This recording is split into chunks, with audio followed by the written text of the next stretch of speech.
اور آپ نے تنخواہ دار کی تنخواہ 39,000 سے 41,000 کر دی، تو سر ساتھ میں ان سب کو ایک ایک الماری ایک تجوری بھی تو دے، اتنا پیسہ ہی رکھیں گے کہاں؟ یہ جو خزانہ جمع کریں گے اس دور میں، تو ان سارے ملازمین کو، سرکاری ملازمین کو کچھ نہ کچھ جمع کرنے کے لیے تجوریاں بھی ضرور فراہم کی جائیں۔ اب ایک وزیر صاحب ہمارے پروفیسر ٹائپ پہ ابھی موجود تھے،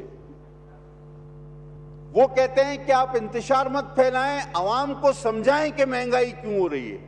اب یہ وہی بات ہے کہ بکرے کو سمجھاؤ کہ تمہیں ذبح کیوں کیا جا رہا ہے۔ اب آپ اس کو بولو کہ سنت ابراہیمی ہے تو کیا بکرا خود ہی لیٹ جائے گا؟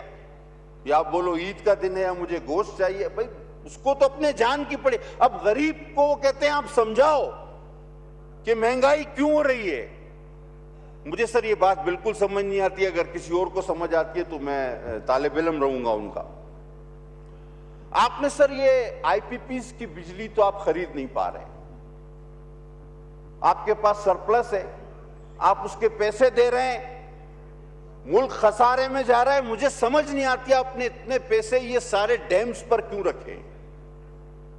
یعنی اس وقت جو بجلی موجود ہے اس کے تو آپ بغیر استعمال کیے پیسے دے رہے ہیں، اور سارے پیسے آپ نے ڈیمز پر رکھے۔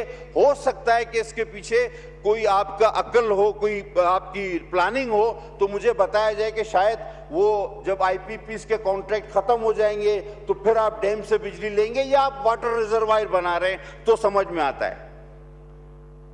اب سر ایک اور عجیب مذاق کیا انہوں نے کہ سولر پینل پہ کہتے ہیں ٹیکس ہم نے جو ہے نا کم کر دیا، ختم کر دیا، لیکن انورٹر پر۔